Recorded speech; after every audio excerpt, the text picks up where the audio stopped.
Hello, everyone. Welcome to the District 2 City Council Candidate Forum. I'm Sharon O'Malley. I live in the Yarrow neighborhood of College Park, which is over near the airport.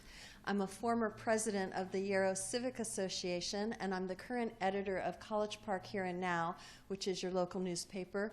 And there are some on the table. There are also cookies on the table and water. Help yourself. There's some campaign literature over there, too.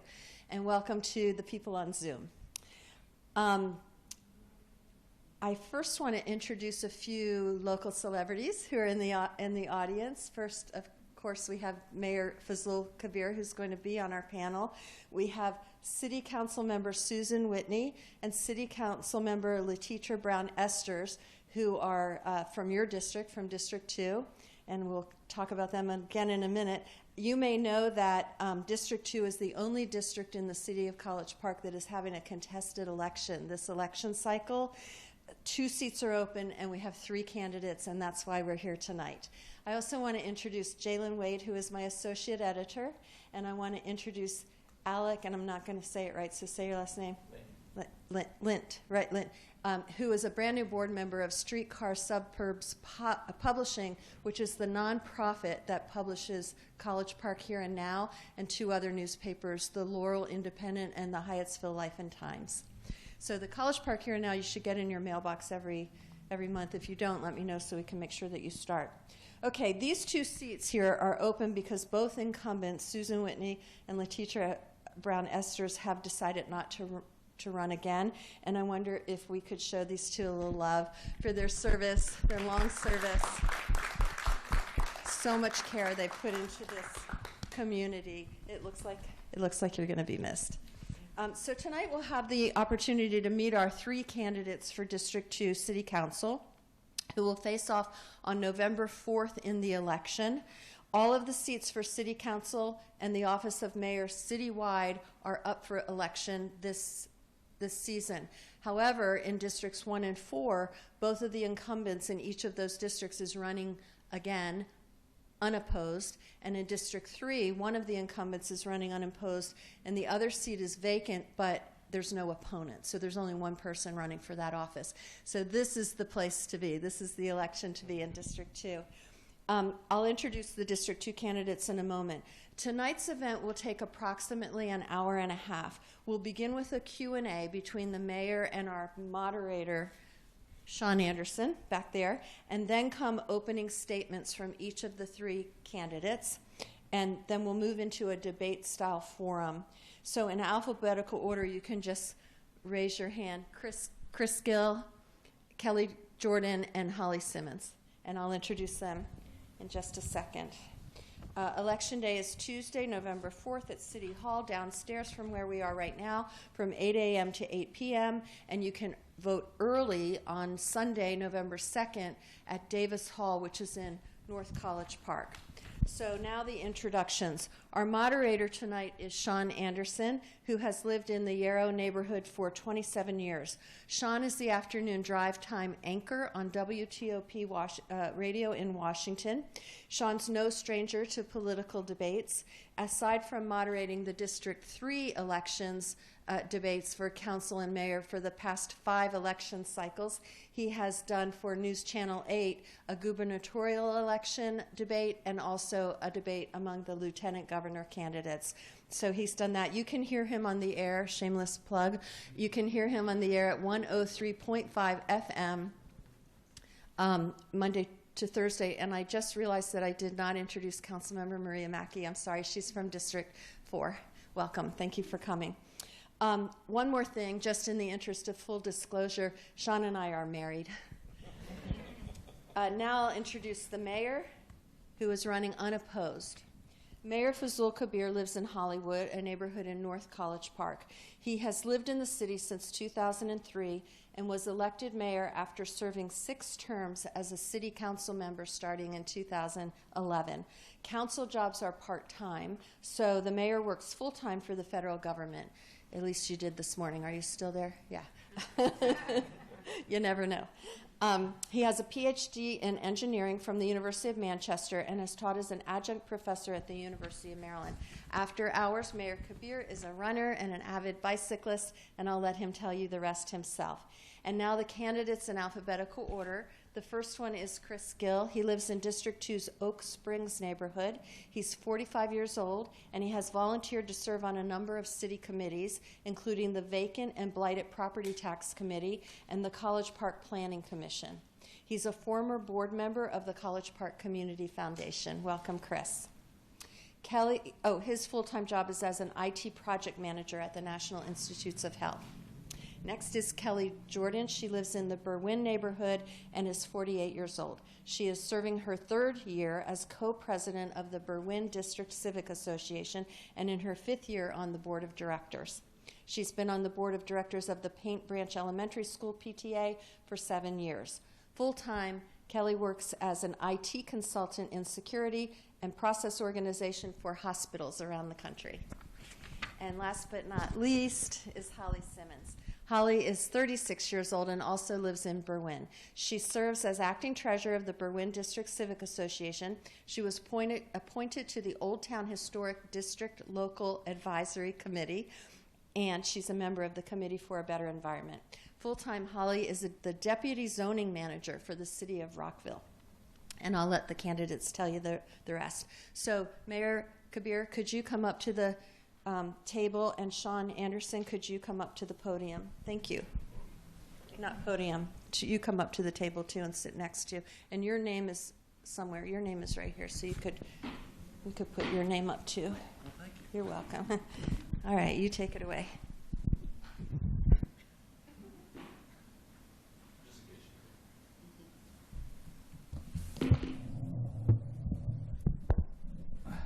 Well, Mayor, welcome. Actually, I'm the guest. This is your house. But thank you for doing this. I really appreciate it.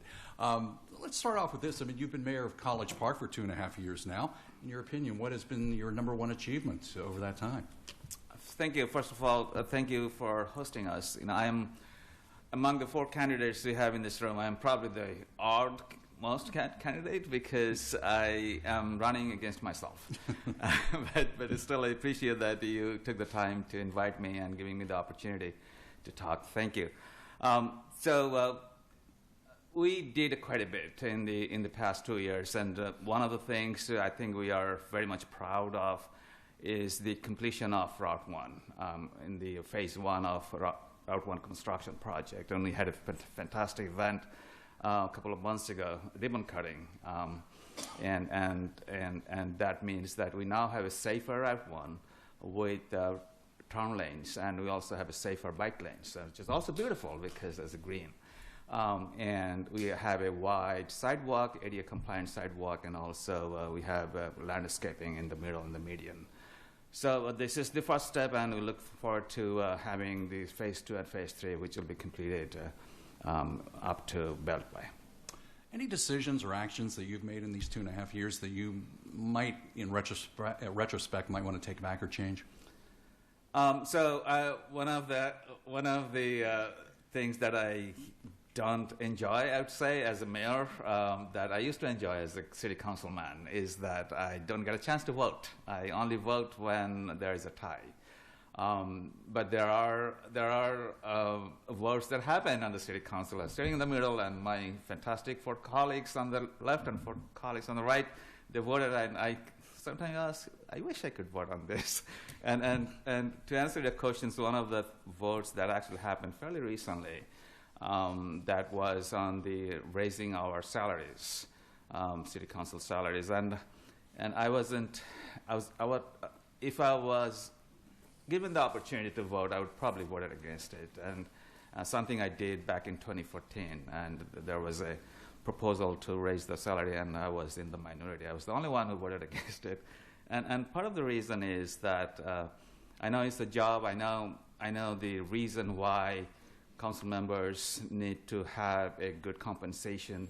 However, this is not just another job. This is a job people take for the love of the community, and that is the primary thing. It's not to make money, it's to serve the community. Well, that all said, since you felt so strongly about it, did you try to lobby your colleagues in a forceful way to vote against it? Yes and no. One thing I do think that I respect my colleagues' opinion, so I don't want to impose my idea. However, before the vote, I did make the statement that if I had the chance to vote, I'd be voting this way. As you mentioned, big difference between having been a council member for 12 years and now being mayor. How would you describe your leadership style and strategies for working with council members? How would you describe how you go about the job? And does something need to change in your mind? How do you do it now that you've had some experience in it? Yeah. So this is the first term, and I learned quite a bit, even though I have seen my former the city managers and also the mayors in the past, because I saw them how they ran the city council meetings and how they work together. We have one challenge we have a large council, and I wish I could pick a phone and call all of my colleagues in 1 week, every week, and that would be nice. I wish I could have one, every week I have breakfast meetings, but that is not practical given all of us also have our day jobs.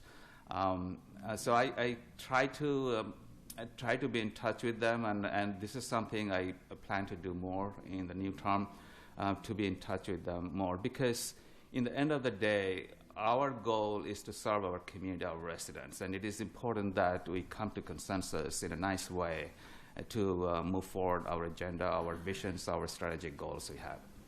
After the November election, you, along with the council, will pretty soon begin work on a new 5-year strategic plan for the city. Correct. Every 5 years, you sit down and say, "Hey, what do we see 5 years down the road?" What would your priority be for that plan in the next 5 years? Certainly. So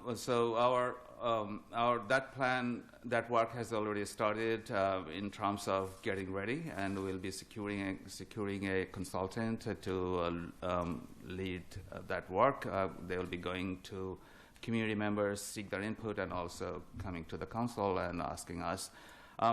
Couple of things we'd like to do, and those are kind of continuation of the work we have done over the past 2 years. And for example, some of the works like our communities have worked on. For example, we tasked our affordable housing task force, and they will be coming up with recommendations. And this 5 years plan have different buckets of goals that what do you like to do in terms of housing, in terms of education, in terms of public safety, and others. So the work that has started, we'd like to see those works being plugged into all these buckets. And we also have blighted and vacant property task force, and they have made recommendations, and more works to come. And we have a child care task force. They have made recommendations, and those needs to be included. We also have RJC's recommendations in Lakeland, Restorative Justice Commission's report. And there are opportunities to work with the Lakeland community in those recommendations. I'd like to see those recommendations being a part of this plan, 5 years plan. You mentioned the Lakeland Restorative Committee and that effort. Let's talk about for that second, what should be the city's highest priorities in your mind about that? Yeah, so I'm thankful that the committee has worked so hard, and I want to thank them, and which I did. And they prepared the report and they submitted the report. It has so many different opportunities to take and use them to give back to the Lakeland community. And I'm actually excited the opportunities that we have in working with the Lakeland community and giving back to them in terms of, and some of these opportunities are actually quite in line with what we have in terms of our strategic visions and goals. Like in the housing, for example, we'd like to bring back the Lakelanders who used to live in Lakeland but that are displaced. We'd like to see them coming back. So creating opportunities so that they can come back. We have recommendations like giving educational opportunities for the children of those Lakelanders so that they can go to the University of Maryland as a subsidized tuition fees. Or supplemental educational opportunities. We have opportunities like transportations from Lakeland, within Lakeland to outside. So there are many things actually you can do, and one of the things, and if you had a chance to see the discussions we had at the City Council, so one of the things we discussed that there's so many opportunities out there. It is very important that we prioritize them, that we cannot do everything at once.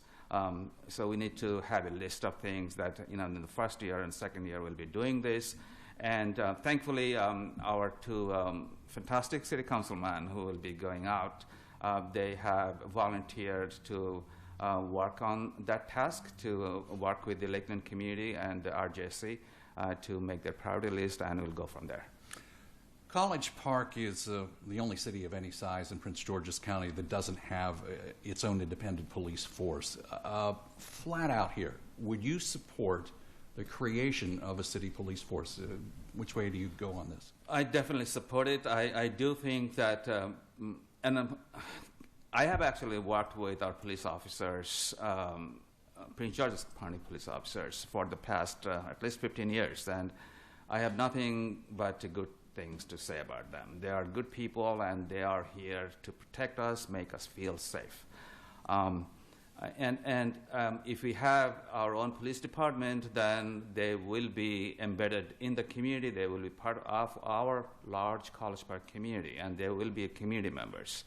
And that has a huge advantage. Unfortunately, the police services we have, that the number of police officers, patrol officers we are getting from Prince George's County Police Department based on the tax dollars our residents pay are not good enough. We are not getting enough services that our residents pay for. So that should be one very strong reason why we should have a police department, even a smaller one, which may not need to raise the tax dollars to taxes on our residents. So do you plan to lobby your fellow council I members definitely hard like on to. this? I have started doing that, and I think it's not about whether you have your own police department or not. It is about having public safety based on the equity, because we are paying a lot more taxes, but we're not getting services. And the only way we can do it is having our smaller police department, which may not raise property taxes. But I have to say that even though this is not about 100% College Park public safety, because we are generally a very safe community, but we can be even better in terms of public safety. College Park can be even safer place. We can have enough police forces, enough police officers who can be compensated based on what our residents pay for. After Election Day, we will have two brand new council members from District 2. We're here, two of the three will be sitting up on the dais. Plus we have District 3 Council Member Ray Ranker, who's only a few months into the job. So, and then Dan Oates in District 3 running unopposed, but he'll be brand new. So you're essentially working with half of your council being brand new. What are the challenges as mayor of working with a brand new council, basically? I'm excited that there are new faces coming, even though I'll be missing my old colleagues because I had the chance to work with them and they contributed so much. I'll be missing them a lot. The new council members, they are smart, and whoever they will be, I know each one of them. In fact, I have started talking to, I had one breakfast meeting with the full disclosures with Dan Oates. I know he's coming. It's just a matter of officially giving him the oath. And I'm excited working with them. One thing I like to do to help them in any way I can, because in the beginning it might be a little challenging. Thankfully, we have a very strong staff who actually will be giving them the orientation, how things actually run, how the council and staff work together, how the council meetings work, what are the rules and procedures of the council. So they really help. So they spend, I believe, at least half a day after they're elected. They'll be invited to the city hall and they'll be given the tour, and they'll be given that orientation. And then in the beginning of the year, I plan to request my council and the staff to have a what we call advanced, meaning that we'll gather. Some people call it a retreat, but we call it advanced because we don't go back, we go forward. So we'll be having that session, and in that session there will be opportunity to ask questions and anything they want to know. But it is an ongoing process, and I'm also very hopeful and very happy that we have other council members who will be helping them. But I don't think this will be a huge challenge. Could talk about a lot of issues, but we want to get our council members up here to debate. Sorry.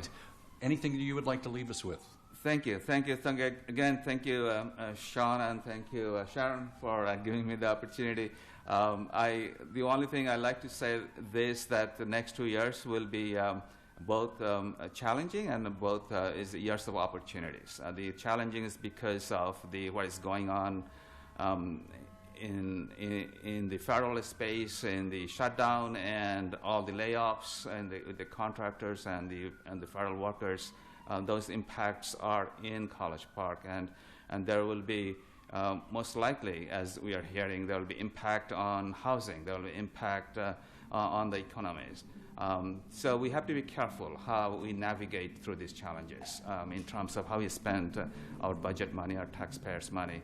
On the other hand, these 2 years will be years of opportunities, very exciting opportunities. So in the next 2 years, we'll be seeing many new things happening, like Purple Line will be going through College Park with 5 stations in it. That's pretty exciting. It'll be happening by 2027. We'll be seeing the new community center in North College Park will be having its, most likely, it will be having its groundbreaking. We'll have our dual field will be opening next summer.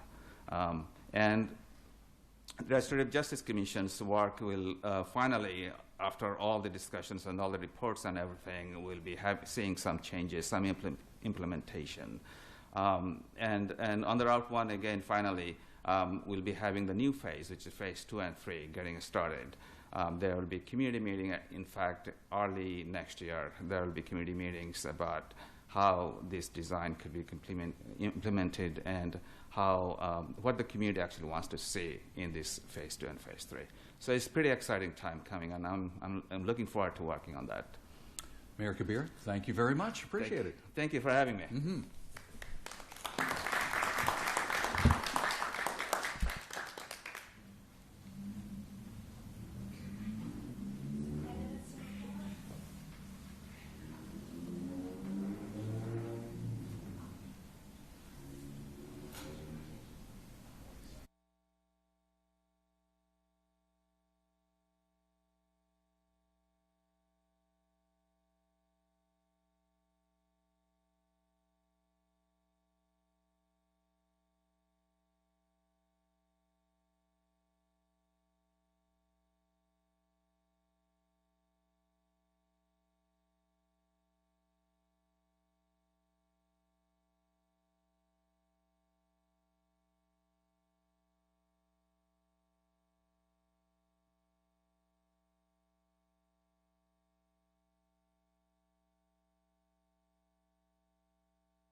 Good evening once again, everybody. Candidates, thank you so much. We want to thank our in-person and live stream audience, along with the candidates, for being here tonight. A couple of housekeeping matters I have to pass along to you. Though I work for WTOP Radio, the station is not the sponsor of the forum. This is sponsored by College Park Here and Now newspaper. For everybody to know, the candidates did not receive the questions in advance. I have sole discretion over what is asked tonight, but the questions were based on input. Myself, College Park Here and Now staff, some community members made suggestions. We put it all in a pot and came up with some things, and I think hopefully pretty relevant to what you all would be dealing with once you get elected. The candidates were not allowed to bring notes either on paper or electronically, but they can take notes during the debate with the pad and pen that we've given them. Some forum rules here. We drew lots at the beginning of the night, so we determined the order of the candidates when they would speak, and Kelly Jordan would be number 1, Holly Simmons number 2, Chris Gill number 3. Before the questions begin, everybody will be given 2 minutes to make an opening statement. Once we go through the opening statements, the order of the questions will rotate each question. So Kelly would be number 1 to give an opening statement. When we get to the first question, Holly would be the first person to go, and then it would just rotate around. Once we get into the questions, each candidate will have 1 minute to answer the question, and then we'll give each candidate 30 seconds for an opportunity to follow up on anything your opponent may have said, or just an extra thought you would have. So that's how the timing would work out. Sharon is keeping the timing. Hopefully you'll be able to hear, or she'll give you a signal saying, hey, here's your minute. And I think that's all we need, right? Okay. And we ask the audience to withhold any applause until the debate is over. So appreciate that. So with that, let's start with the opening statements. And Kelly Jordan, you have 2 minutes. All right, thank you very much. Hello, I'm Kelly Jordan, and I'm excited to be here tonight. Thank you for Streetcar Suburbs and for the College Park Here Now for hosting this. My background, my training is in physics. I was an experimental physicist for a number of years, and then after I had my children, I have 4 children. I lived here in College Park for 9 years with my husband and 4 children. Then I moved to healthcare information technology. So I wanted to work more with people than with atoms. And in particular, the information technology piece was so that I could help the entire hospital, specifically with like process optimization and things like that, that would help direct resources so they could be more spent on patient care than on inefficiencies or things that I was able to help them to clean up. My civic work is the Berwyn District Civic Association. Primarily, I've been doing the work on the board. I've been the co-president with Bob Catlin. This is my 3rd year on that, and I've spearheaded the bilingual translation for our monthly newsletter. We've also been very involved with adopting the park and working with the city to create a new pocket park on Roanoke Place, sidewalk on Ruatan Street. In addition to that, I've been working on with the community in Lakeland. I've been on the PTA board of the Paint Branch Elementary School PTA, where all 4 of my children went to school. And so I'm just really pleased to be able to serve the community, and I want to move forward in doing this in the city council role now. In particular, my process optimization experience with the hospitals and large organizations and working with people and working with lots of moving parts, that's what I want to bring to the council. I am very happy with College Park. I love College Park, and I'm generally pleased with how things go, and would like to help do those things better. Thank you. Kelly, thank you. Holly Simmons, 2 minutes for an opening statement. Thank you so much, Sean. Good evening, everyone. My name is Holly Simmons, and as I'm sure you all are aware, I'm a resident of District 2, specifically in the Berwyn neighborhood, where I have lived for 3 years. I bought my house on Berwyn Road back in 2022 after having rented in Old Town for 6 years. So I have both the experience in College Park of being a renter and a long-term homeowner. I actually came to College Park as a student as well, as a graduate student, so I have that experience also. I have served on city committees starting in 2020, as mentioned, the Committee for a Better Environment, but also the Old Town Historic District Advisory Committee, and more recently the Berwyn District Civic Association as the acting treasurer. So there are really 3 reasons that I am running for city council in College Park. First of all is I love the city. I really came to love the city as a graduate student, probably starting with our bike trails and transit, moving outward to the local businesses that we have, and really just kind of, as I embedded myself more in the community, really coming to love the people of College Park as well. I am also very compelled by public service. I've dedicated my career to working in local government. I actually started in graduate school working at the state level, and I thought, no, that's too high off the ground. I went to the county. I thought, no, this is still too high up there, and landed at local government and really found that that is my passion. So I've worked in other communities nearby on the Route 1 corridor, Greenbelt and Hyattsville, and I currently serve as the Deputy Zoning Manager for the City of Rockville. So I have a lot of experience implementing policy and programs as well. And finally, I think that as our 2 council members finish up their last term on city council, we really do need strong leadership. Oh, it's time? Time. Thank you very much. Chris Gill, you have 2 minutes. Hi, so I'm going to say what everybody else is. I'm Chris Gill, and I am running for City Council from District 2. I'm a 16-year resident of College Park. I also actually moved to College Park originally in Calvert Hills. I rented a room from a friend of mine down there, wound up moving up to Daniels Park, buying my first house, moved in with that nice lady over there who eventually wound up deciding to marry me. I'm not sure why. We have 2 kids who are now going to school here. We moved to Oak Springs. And through it all, we've kept finding that staying in College Park is really where we want to be.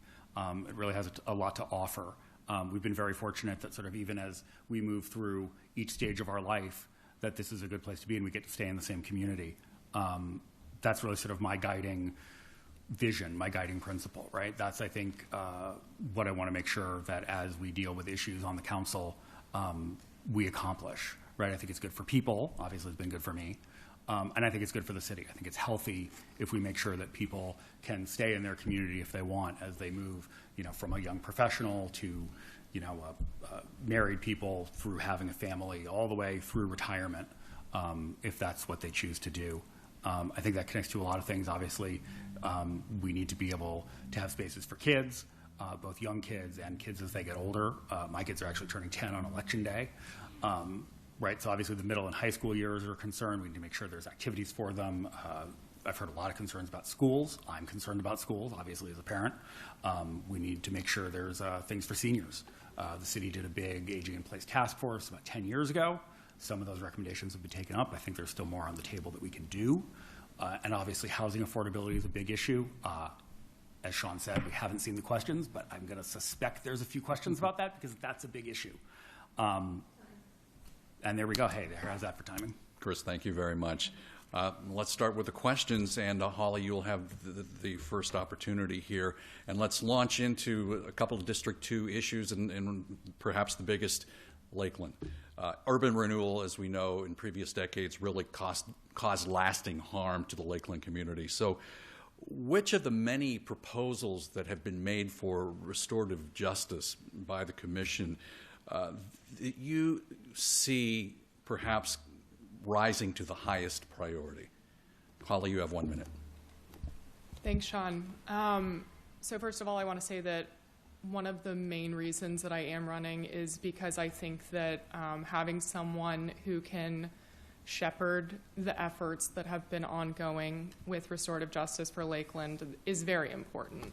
The community has been doing so much work, and I think that it's incredibly important for the city to really lead the effort of actually implementing the recommendations. When it comes to a specific recommendation, I think that that is a nuanced question because I want to know that the Restorative Justice Commission, who's been tasked with this work, and the community are really, their priorities are positioned at the forefront.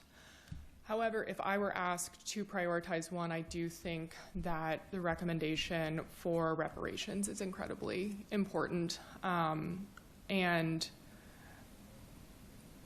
I don't know where I'm. That means 5 seconds. Okay. Go ahead. Finish your can- thought. Can I ask what the symbols mean? I'm so sorry. 10 seconds, 5 seconds. Excellent. Excellent. Finish your sentence.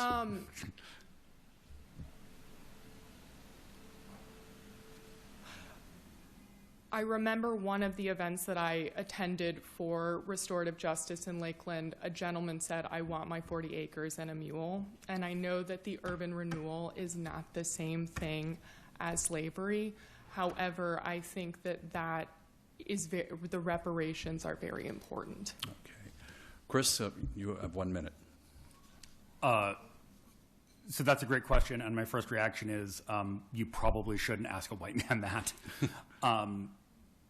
because that's exactly how all of the issues in Lakeland started, right? Is people from outside of the community pushing an agenda on Lakeland, and it happened in many places across the country. So,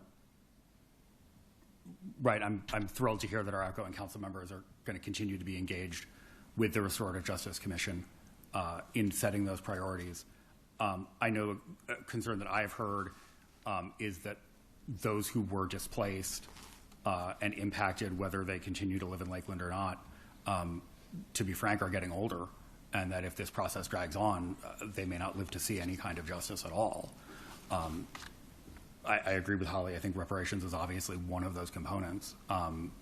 Anything else, frankly, that helps get them justice in the short term would be my priority. I think there's other elements. Obviously, research is important, but yeah, anything that can help get those directly impacted immediately would be my priority. Okay. Kelly Jordan, you have 1 minute. Thank you. I think it is very important to understand that there was all this harm that was done. I know that a lot of people in College Park aren't even aware of it. I know that I've talked to a lot of people, and I was the first person that told them that. As far as the priorities, I feel very strongly that this is something that's going to have to be very much a group effort between the council members, and it will whatever happens, even though it will be directed toward the Lakeland community, it will affect all of College Park. I think that my priority would be toward the things that can help make the Heritage Lakelanders whole in the nearest term. I know that this has been worked on for some time, and as Chris said, that isn't an aging population, and so I feel like that's very, very important that they were the ones who felt that most strongly. They were the ones that like most tangibly felt the loss because they were the ones who had that community. Thank you. I'm in time. That's okay. Holly, you have 30 seconds for a follow-up if you want to add something. No? Chris, you have 30. No? Kelly, do you have anything? Okay. Very good. Next question.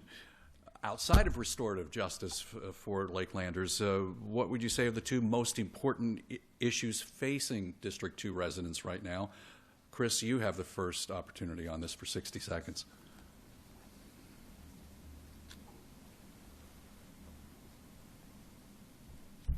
So I alluded to this in my intro. Housing affordability obviously is a huge one. I think it's the first thing people start asking me about, and that impacts everybody. Right? If you're a homeowner, if you're a renter, it's obviously a national problem. I won't claim it's something the city council can fix alone. If we could, I think they probably already should have. But it is something I think the council can take some steps to help mitigate, right, to at least help control.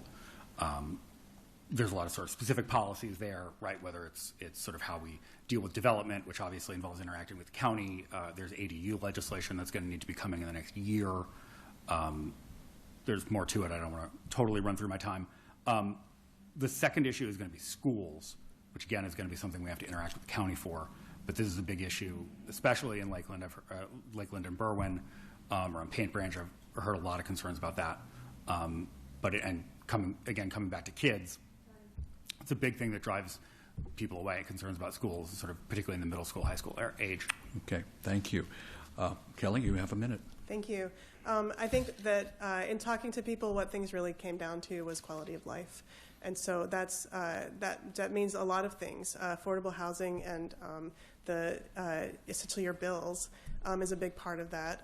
Crime was a big part of that. And so while the city of College Park is very safe statistically, that when those things happen or they happen to people near you, they can still affect your quality of life. And so those things that are sort of the tangible pieces of your housing affordability, your bills, whether you're able to have enough housing for the family that you're hoping to have, whether you're able to stay as someone who's a retirement, who's hoping to retire here, those kinds of things I see as issues. Thank you. Holly, you have 1 minute. Thank you. So I think in my mind, the two highest priorities that are areas where the city can have more impact, because I do agree with Chris that schools are very important as well, housing affordability and streets kind of generally. When it comes to housing affordability, I think we need to be looking at how do we retain our existing naturally occurring affordable housing, whether it's strategies that we implement on our own or leveraging programs that the county has. Also ensuring that when we have new developments, there is some affordable component where feasible. Increasing housing diversity, whether it's working with the county or advocating for accessory dwelling units or more diverse missing middle housing types. And where we do have affordable housing, ensuring that it's high quality affordable housing that folks are proud to call their homes and safe places for people to live. When it comes to streets, I think that's incredibly important in Berwyn, ensuring that our streets are safe and connected and provide facilities for pedestrians and bicyclists, particularly understanding that our district is bisected by Greenbelt Road. Holly, thanks. Chris, you have 30 seconds if you want to follow up. I will agree. Greenbelt Road and University Boulevard are my bête noire, and if I could do something about that, I'd seize it from the county. I don't think that'll ever happen. I do want to elaborate around affordable housing. I just want to be clear that I think affordability sort of has a spectrum. I think traditionally when affordable housing is talked about, it's sort of particularly low income or fixed income, and there is, and I know the city's affordable housing task force is already starting to talk about this, sort of affordability in sort of a slightly higher range, sort of more lower middle income. Okay. Right, sort of that middle 20 to 30% of the income range. Okay. Kelly, you have 30 seconds if you want to follow. Thank you. So I'm also interested in the affordable housing, specifically the accessory dwellings, because it's one of the things that can tie in lots of things together, especially when we had the child care task force come in. If we could have multi-generational homes more available in College Park, then that is something that can also alleviate child care and a lot of other kinds of supports that wouldn't need as many city resources and would be able to affect more people. Thank you. Okay. Well, since all three of you are really passionate about affordable housing, you know, affordable housing units are kind of like babies. Everybody's for them, but getting them into the world is a little harder. So let's expand on this. Let's just give you a minute to maybe, you know, elaborate on what you think should be done. I mean, you touched on some points, but all of you have passion about it. Kelly, I think you have the first shot, so you have 60 seconds. Thank you. So I think that this is something that we have to deal with from lots of different angles, because if we just give money to certain groups of people, then that incentivizes higher rents, and it incentivizes the costs of everyone else's housing to go up, and that's not really what we're looking for either. One possibility is carve-outs. So when we have new development coming out, making sure that some of it is sort of required by the city to have affordable housing in it, whether that's something that the housing itself is more cost-effective for the builder to build, and so it's it evens out, or if it's something where the rents are raised on the other tenants. I could see either. In addition, increasing the housing stock. And we're a popular city. People want to move here because it's a wonderful place to live, and we want to be able to accommodate that. Holly, you have a minute. Thank you. So I think some strategies that we can and frankly are currently pursuing, we could look at leveraging county resources more proactively, particularly their right of first refusal program that they have, where they are able to review any multifamily projects that come up for sale to see if they are something that one of their third-party partners can purchase, really looking at if that is a program that the city can leverage and capitalize on to ensure that we're preserving our affordable housing stock that naturally exists. I am also interested to understand if the city itself could pursue or explore some sort of moderately priced dwelling unit program like Montgomery County and the city of Rockville, the city of Gaithersburg have, which do ensure some amount of affordability when new projects come in if they have over a certain number of units. And I think continuing to invest in and bolster existing programs that we have, whether they're first-time home buyer or potentially resuscitating the pilot program for tenants. Thank you. Thank you. Chris, you have a minute. So I will come back to something I mentioned previously, right, which is accessory dwelling units. Right, that's converting a detached garage, for example, into an apartment. That is something that is going to be mandated by the state in the next year. So we're going to have to do something around, or the county specifically is going to have to do something around that. That gives an opportunity to create rental units and an income stream for homeowners without significant new construction. Now, obviously, we don't have a ton of detached garages in College Park, but we do have some, so that's an option for homeowners who want to go that route. The other thing that is just getting going in the last few years, but I think has a lot of potential. I'm not saying this is a fix-all, but is the Community Housing Trust. It's mostly focused on Lakeland right now, but I think as an alternate tool, it's really interesting, and I think sort of helps us break out of the sort of traditional way of thinking about affordable housing. It separates, I think, a lot of the incentives that just drive prices up. There's a lot more to say about that, but I realize I'm out of time. That's so okay. Thanks. Chris, talk about that later. You'll have a little bit of time here coming. Kelly, 30 seconds if you want to add. Holly, 30 seconds if you want to add. Chris, you've got 30 seconds to complete that thought. Right. So the idea behind the community trust is that it separates the ownership of the property from the land, and so that it allows people to accrue equity in the house without. And then the land stays in the trust, and so that effectively, as people eventually move out, the house, I may not be explaining this well, the house goes back to the trust so that it basically just doesn't constantly get bought up by developers, right? That's the short of it. I may not be explaining this well, and I can see some people eyeing me and saying you could do better, but that's the short of it. There's, I'm sure, a longer conversation to have about this. Okay. Right, but I think alternate ideas like that are the way to go. All right, thank you. Touched on this with the mayor. We talked with him a little bit ago. After the November election, the council and the mayor will start looking ahead toward the 5-year strategic plan for the city. Every 5 years, they try to figure out how they're going to move forward. What would your top priority be for that plan and for the city over the next 5 years? And Holly, you have 1 minute to start. All right. Thank you, Sean. You said 3 things? No. No. What would your top priority? I mean, if you have 2, that's fine. Top if you can get priority. I'm picking 3. I'm sorry. That's all right. I think quality services, it's number 1 currently in our strategic plan, and I think understanding the things that we're doing, kind of the bread and butter basic services, trash pickup, snow removal, the things that impact people's everyday lives, knowing that we're doing them well and we are serving our residents, the staff have the tools that they need to do those jobs is incredibly important. And then it comes back to restorative justice for Lakeland and affordable housing. And I think I've already spoken on those things, but ensuring that residents are treated equitably and that harms are repaired, that affordable housing is really bolstered and pursued. Very important. Chris, 1 minute for you. So I would agree that restorative justice for Lakeland has to be high up on that list of priorities for the next 5 years. If, you know, after everything that's happened and all the work that's been put in, if that gets dropped at this point, you know, that's just sort of the final betrayal, right? It's an additional twist of the knife, and that sort of can't be allowed at this stage.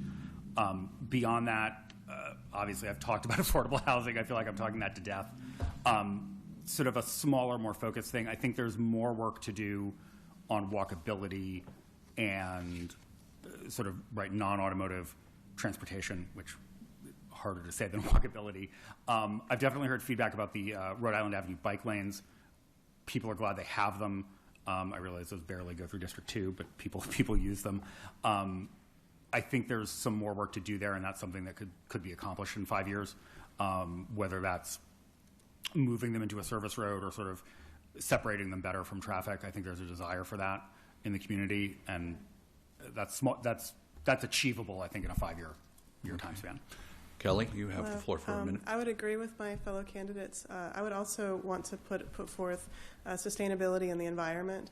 I think that it's important to preserve College Park in making sure that we're using the land well. We're not doing destructive things, stormwater drain off or things like that. And so I think that while those are important and definitely priorities, I would also include sustainability. Okay, Holly, 30 seconds if you'd like to follow up. Yeah, this is going to be a really poor rebuttal because I'm just going to agree with what Chris and Kelly have said, particularly Chris with the focus on walkability, bikeability. I think that's incredibly important. I love to bicycle. I walk all over the place. So those things really resonate with me as well. And I think as much as we can ensure safety for pedestrians and bicyclists and increase connections, the better. Chris, 30 seconds. Okay. Kelly? Okay. None of you has held citywide office before. So why do you feel you're prepared to decide what priorities should be made for the city? And Chris, you have 60 seconds.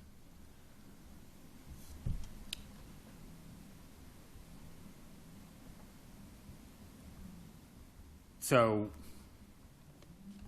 the short answer, is I don't get to decide. There's going to be 7 other council members plus the mayor. It's a conversation, right? And that's how it's supposed to work. I do feel that I bring a lot of experience. I was on the city's Advisory Planning Commission for 7 years. I chaired it for 5, on top of currently being on the Vacant and Blighted Property Tax Commission, which is sort of in between its charges from the city council. Beyond that, I actually have run for office before.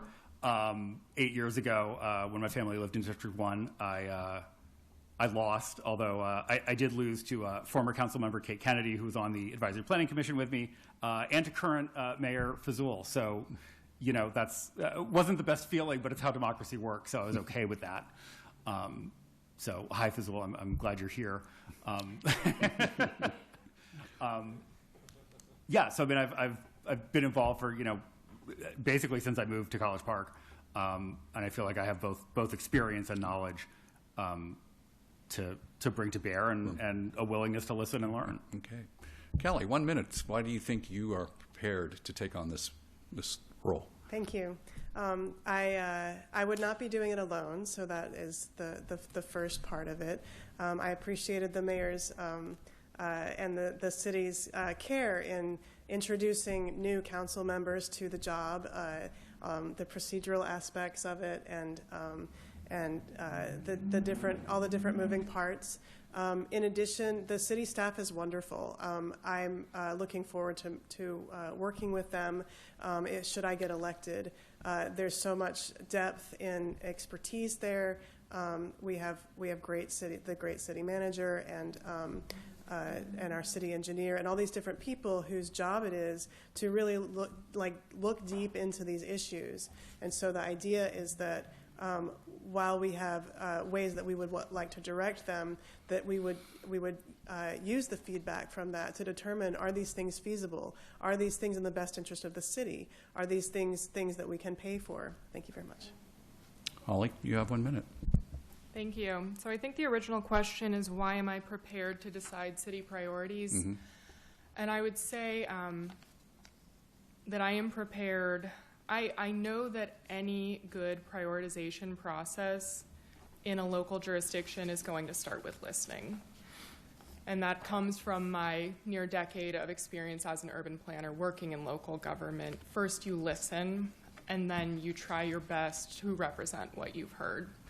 So I think that just kind of is deep within my core. You also certainly look to your colleagues, you listen to staff, but I think understanding that the priorities come at a base level from the people being represented, that is core.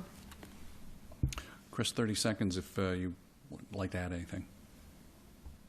Yeah, I mean, I'll elaborate on what Holly said, right? I think right listening is a core component because obviously no elected official can know everything, can't see everything, and even just campaigning, I've learned a lot. I think even with what I like to think is a fair bit of experience, right? People will raise issues and ask questions that you would not have thought of, and so I think a good elected official will keep that up, and it's certainly something that I would intend to do as a council member. Kelly, 30 seconds if you want to follow. Yes, I'd like to add, as far as what makes me specifically suited for this job is my experience in healthcare. So as a contractor, it's not the kind of contractor where I just work for one hospital and we keep renewing my contract. I jump around from hospital to hospital around the country. And what I do is I go to a completely new hospital, usually very, very large organizations, and then I learn their system. I spend time ramping up and very quickly see where the holes are, see where the pain points are, so that I can make recommendations that that they would be willing to do. Okay. Thank you. All right. Holly, you have 30 seconds to follow up if you wish. Thank you. Okay. All right. You hear this a lot from city council members and others, the mayor, that the city doesn't have a lot of control over the development in College Park. And it's the county, the university seems to have, that doesn't seem, it does have the upper hand. A lot of folks feel it's rampant. Some believe there's construction fatigue. We've had all those high-rise buildings, apartment buildings go up in recent years. So the question is, what kind of future development would you like to see, not only in your own district, District 2, but citywide? And to add to that question, would you be willing to raise taxes to pay for some pet project? And Kelly, you have 60 seconds to start that off. Thank you. I think that development is something that has to be managed. We don't want things to stagnate, but we also don't want things to balloon out of control. We have the residents who live here moved here because they liked College Park sort of the way that it was, at least in certain aspects. And so I think that to the extent that we can do development that still keeps that, I'm much more inclined to be for that. It's also important to see who wants to come. We have certain enticements that we can do, but we can't make a business that meets the criteria that we want. That's a small business and is going to be locally owned, and all of those things come if they can't make the business work out. If the tax advantages are they just don't work out. And so I think all of those things are things that need to be managed when we do development. Okay. Holly, you have 1 minute. Thank you. So I think when it comes to the question of what type of development I would like to see in College Park, the city really is kind of limited in the control, and I know you said this, limited in the control that it has over what developments will occur. Ultimately, the city is not the final approving authority, so I think as much as we are able to advocate for the developments that are coming in to be, to include safety improvements for pedestrians and bicyclists, to have affordable components to them, to provide units for different types of folks all across the board, whether it's students or the elderly, young families. Those are things that are very important to me. When it comes to the question of raising taxes, I would say off the cuff, no, just not off the cuff, not really, no. Okay. Chris Gill, you have 1 minute. Yeah, so those are two sort of distinct questions. So right about development. I mean, right, Holly's exactly right. We don't have our own zoning authority. I'd love it if the city did have that. I doubt Prince George's County is going to be willing to give it to us. That's something we can advocate for. I believe I read a few weeks ago the mayor said he wanted it too, but I'm not certainly going to pin all my hopes on that. So in the meantime, right, we can advocate, we can cajole, we can get the concessions we can, which we should do vigorously. So until then, like, let's sort of get what we can. As for taxes, I mean, we do have one of the lowest tax rates in this part of the county, right? It's lower than Greenbelt, it's lower than Hyattsville. I don't have a particular pet project I want to pay for, so the answer to that would be no.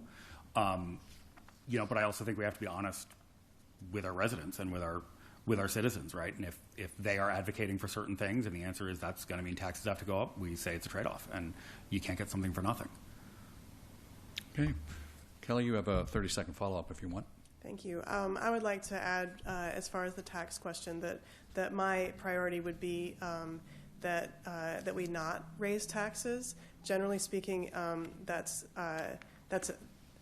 don't mean that to be a hard and fast rule. What I mean is that we need to make sure that if we're raising taxes, it's something that is truly going to benefit College Park and the residents in College Park in particular. And so, while that's my inclination is not to raise taxes unless something really presents itself as needing it.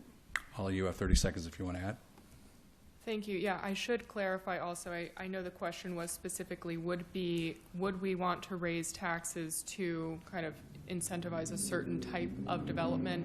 And for that, no, I think that folks are already struggling enough with the affordability of their housing to increase taxes.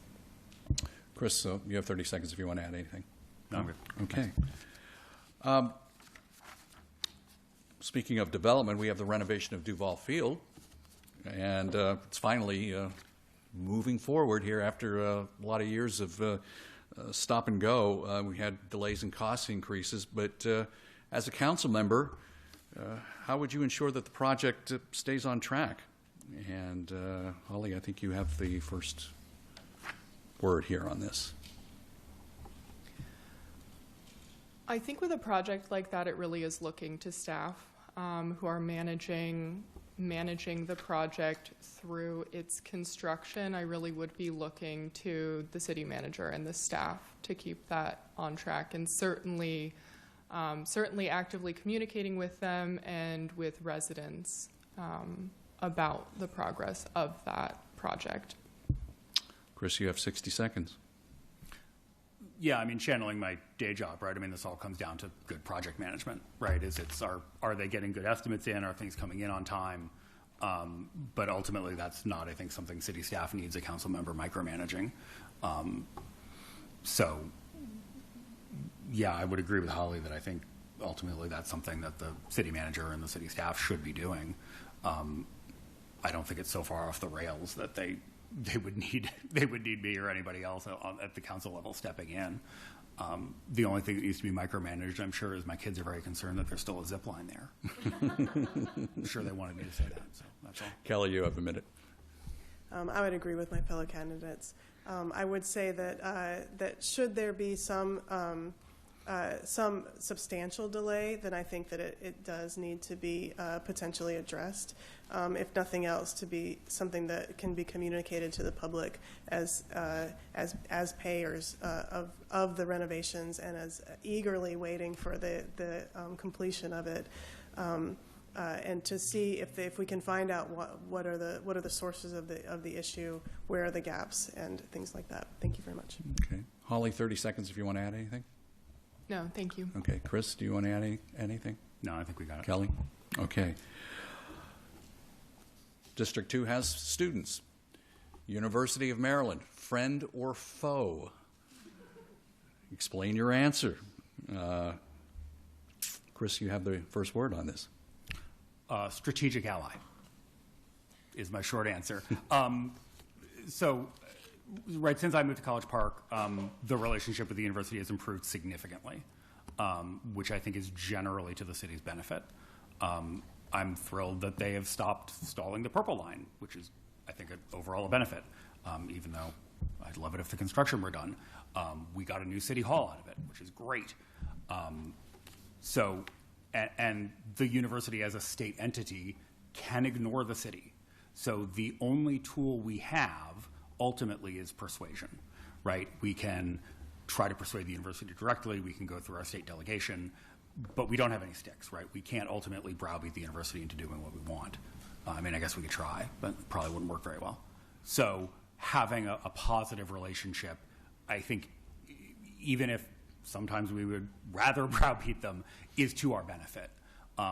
So I see it as allies, right? There will be times when our interests are not the same, and that's fine. But I think generally our interests will align. Okay. Kelly, 1 minute for you. Thank you. So my husband works at the university, so disclosure, I think the university's great.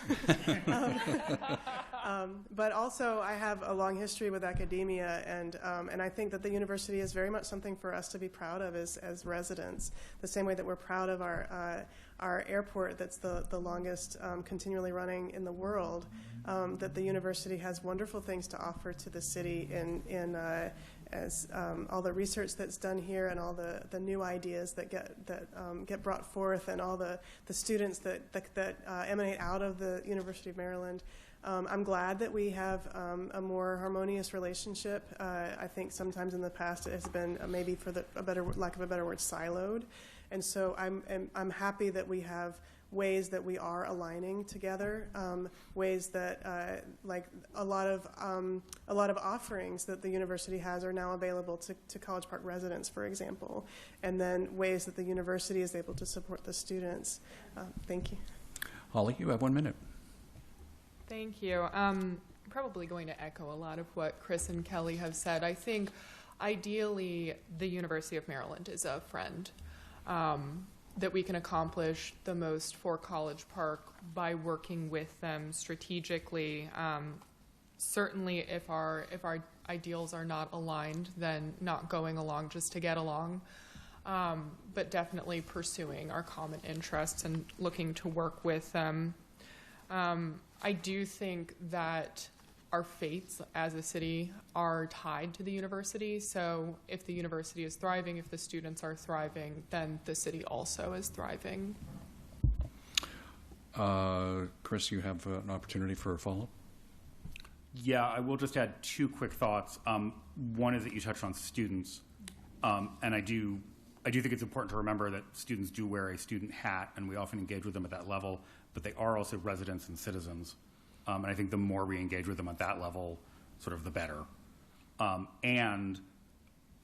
Yes, the university is a resource, and frankly, I think the next 3 years, certainly the next council term, is going to be pretty tumultuous, particularly in this region. And the university is, in some sense, a life raft, right? I mean, it is a stable institution that may be rocked by exigent things going on at the national level. But I would hope is not going to be as buffeted as, say, an NIH or an FDA or various other institutions. And so that I think will help the city stay more stable than maybe some other municipalities in our region. Okay, thank you. Kelly, you have 30 seconds to follow if you wish. Thank you. Going off of your bringing up the students themselves, I've been very pleased to see the students more engaged in College Park as a city. Good Neighbor Day is this Saturday, and we have so many students who volunteer in different ways around the city. I don't know if you've been to the College Park Run, but we've had so many more students come out and run the 5Ks every Saturday morning, and just more of this sort of shared identity with College Park. Thank you. Okay, Holly, you have 30 seconds if you want to add something. No, thank you. Okay. The mayor and the council, of course, work as a body to legislate for city interests, but there are times, obviously, when all the members don't agree.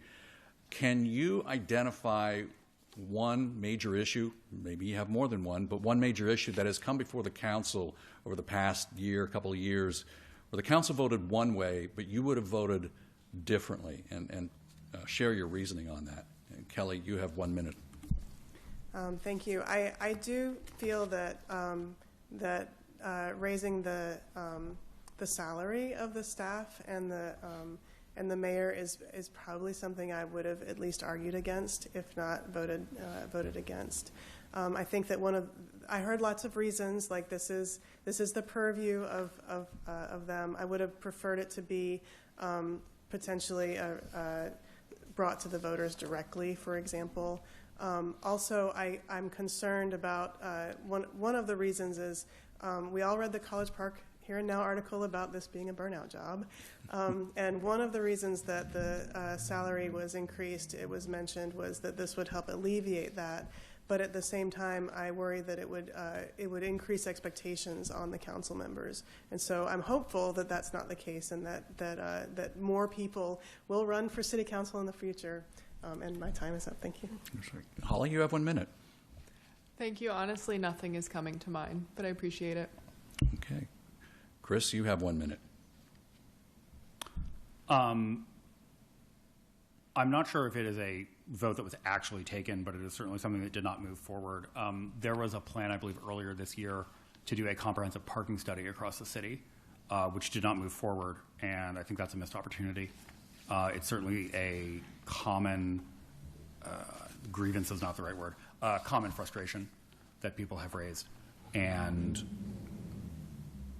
having heard about it fairly often and heard about it plenty of times in the past, right when I was on the APC, right, so even 10 years ago, right, that's not a new issue. I think looking at that in a comprehensive citywide way would have been a smart, and doing a study as a starting point would have made a lot of sense. So I feel like that was a missed opportunity. Kelly, follow up? Holly, do you want to follow up? Chris, anything you want to add there? Okay, thank you. Next question. In your opinion, should the city of College Park create its own independent police force? And explain why or why not. Holly, you are up for 60 seconds.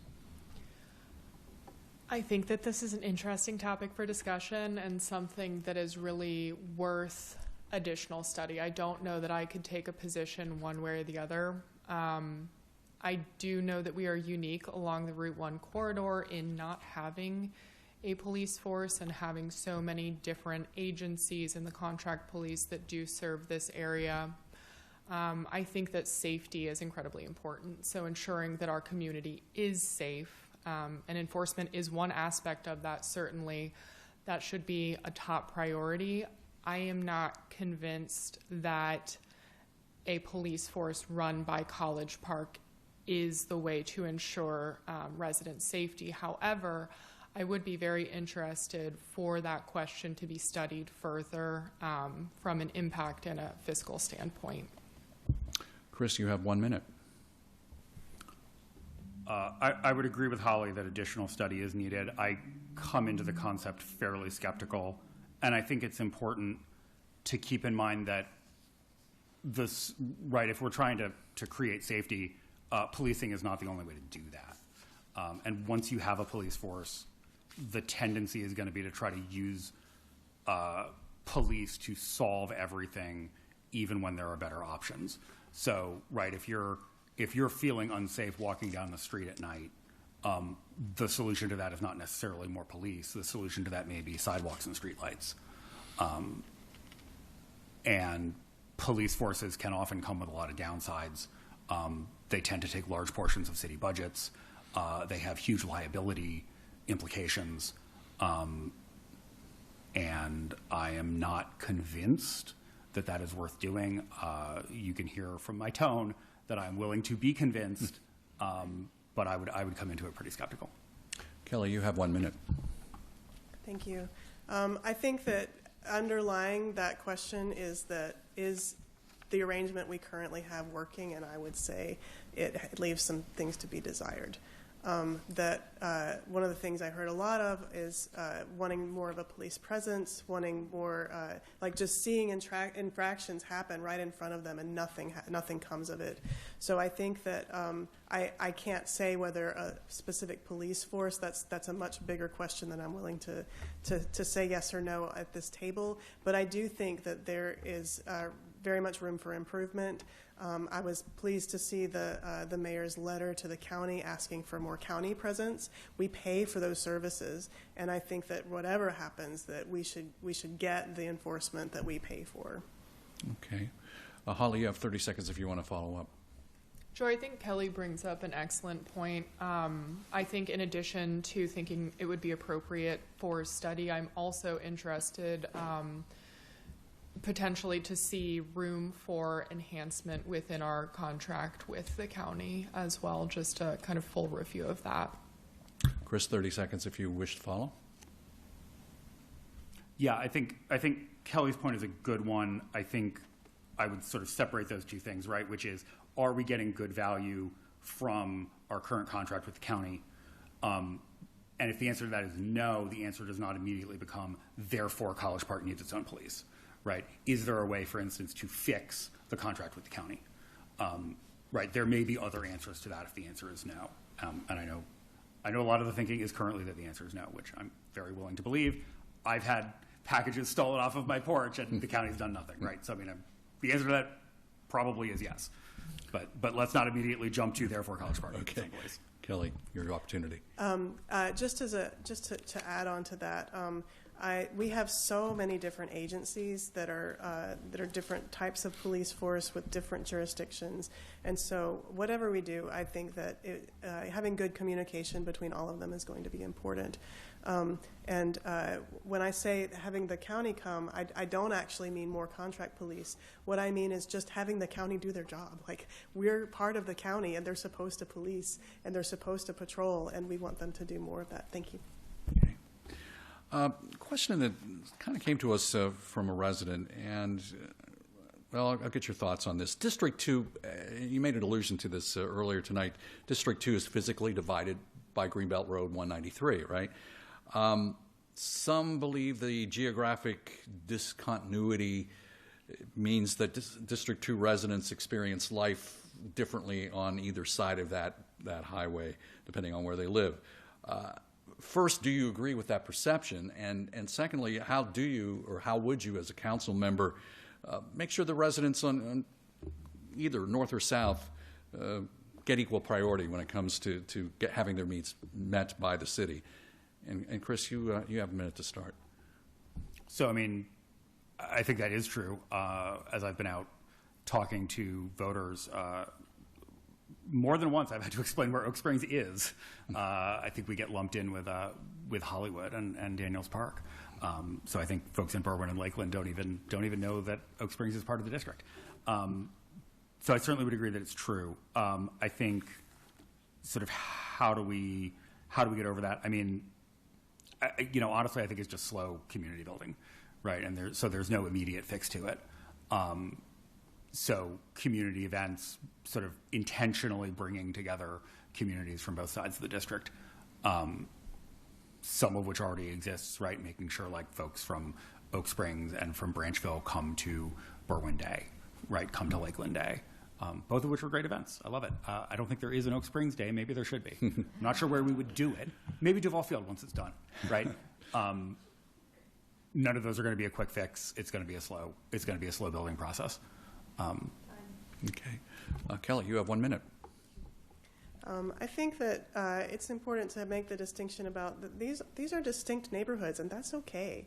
And it isn't really so much above and below 193 is that these are different neighborhoods. Lakeland is its own neighborhood with its own character and its own culture and its own way of being, and as is Berwyn, as is Oak Springs. And so I don't feel like we need to make them so that they're all identical. But I do understand that there are things that we can do to make them feel like more of District 2, some sort of District 2 solidarity. And so I love the idea of of having like specific District 2 events that all of the different neighborhoods are invited to and are part of planning and things like that. Okay. Thank you. Holly, you have 1 minute. Thank you. So, yes, I think District 2, it's all part of one community, but there are these diverse neighborhoods within the communities, Berwyn and Lakeland, south of Greenbelt Road, and then Daniels Park, Branchville, and Oak Springs, north of Greenbelt Road. And we have this big state right-of-way right in the middle that we can do very little about, except for be kind of politely and persistently annoying and advocate for the things that we would like to see, which kudos to our council members and mayor and council for getting some of that addressed. But I do think that there are different experiences north and south of that large right-of-way. But when it comes to representation, I think it all comes back to communication and ensuring that folks are adequately engaged, that as a council member, I'm being proactive in communicating and in listening to all of the individuals in the District 2. 30 seconds, Chris, if you want to follow up. Okay. Kelly, 30 seconds for you if you want. I would be remiss if I didn't say, when we're thinking about leaving people out of thinking about District 2, I left out the students. There are so many students and so many dormitories that are part of District 2. And as we talk about this, as we talk about feelings of belonging and feelings of not feeling especially belonging, then we need to do this for making sure that there's representation felt for each of the neighborhoods and for the students. They are residents. They are part of District 2. Thank you. Holly, 30 seconds if you wish. I'm all right. Thank you. Okay. Sharon, just checking with you. Do I have time for one more question? No. No? Okay. Very good. Well, that means we're on time. So you all have the opportunity to make a 2-minute closing statement. And again, I thank you for all your answers tonight and how prepared you've all been. Let's start with the closing statements. Chris Gill, we go in reverse order of how we started. Chris, you'll have the first opportunity for 2 minutes. Well, I would like to thank all of you for being here, whether physically or virtually. Thank you for hosting this. Thank you to my honorable opponents. We've covered a lot of ground, and I think any of these topics we could have spent a ton of more time on. So, you know, in the remaining days of the campaign, I certainly hope to talk to a lot more of you about this, about all of these issues. You know, I think we've agreed on a lot. I think we've maybe had some differences, and some of that's come out. You know, Election Day is November 4th. I certainly hope people do come out and vote. You know, I think we're fortunate that this is contested, but also I honestly don't think there are any bad candidates up here. I happen to think I'm the best. I think probably not surprisingly. You know, people have asked me, well, why should I pick you? You know, I believe I come with both an experience and an energy that would serve the district well.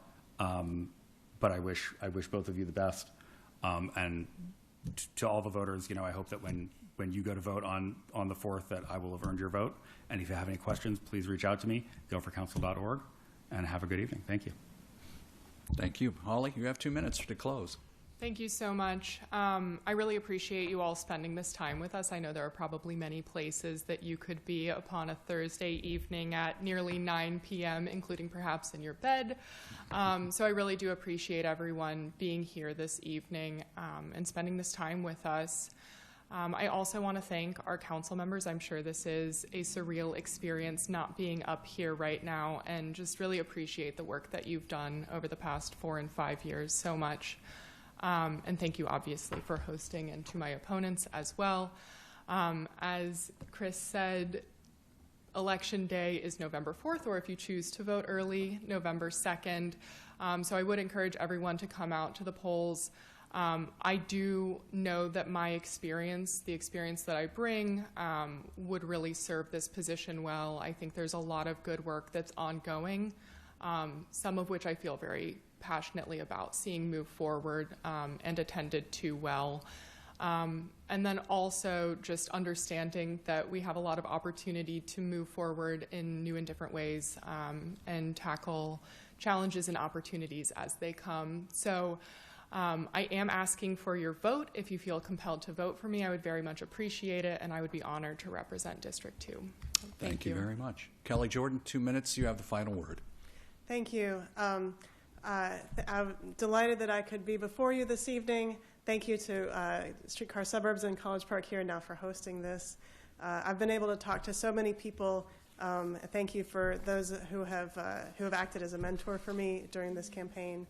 I love College Park. I want to do everything that I can to make it better, to increase the quality of life for the residents. I've been honored to be able to serve the community from the Berwyn District Civic Association, the Paint Branch Elementary School PTA, volunteering with my church and with the Scouts, and just being a friendly neighbor. I can't even count the number of students that I've had coming through my doors of my home that I've been able to have at my table for dinner. I want to be part of the City Council because I think my skill set brings a lot to the table. My process optimization and my being able to work in large organizations. I want to make College Park a great place to live, work, play, raise a family, retire. And so I would encourage the residents to be part of the community, connect with your neighbors, and take advantage of and be part of the city, the programs and services that the city offers. Shop at your local businesses and join the PTA and volunteer for a committee. We have amazing people in College Park, and I want to represent you. My name is Kelly Jordan. I'm running for City Council, and please vote for me. Thank you. Thank you very much. Kelly Jordan, Holly Simmons, Chris Gill, thank you very much for a wonderful evening. Appreciate it. Thank you so much. Thank you, Sean Anderson. You guys did a great job. So I have good news and I have bad news. Which do you want first? Bad news. Oh, just rip the Band-Aid. Bad news, you can only vote for 2. That's a problem. Good news, we still have a lot of cookies left. So thanks to you guys. Thanks for everyone for coming. Don't forget to vote November 4th to 8 a.m. to 8 p.m. right here, or November 2nd at Davis Hall in North College Park. And I just wanted to make one more introduction. Councilmember Hernandez slipped in after I had done the introductions. He's from District 1. Thank you. Good night. Have a safe trip home.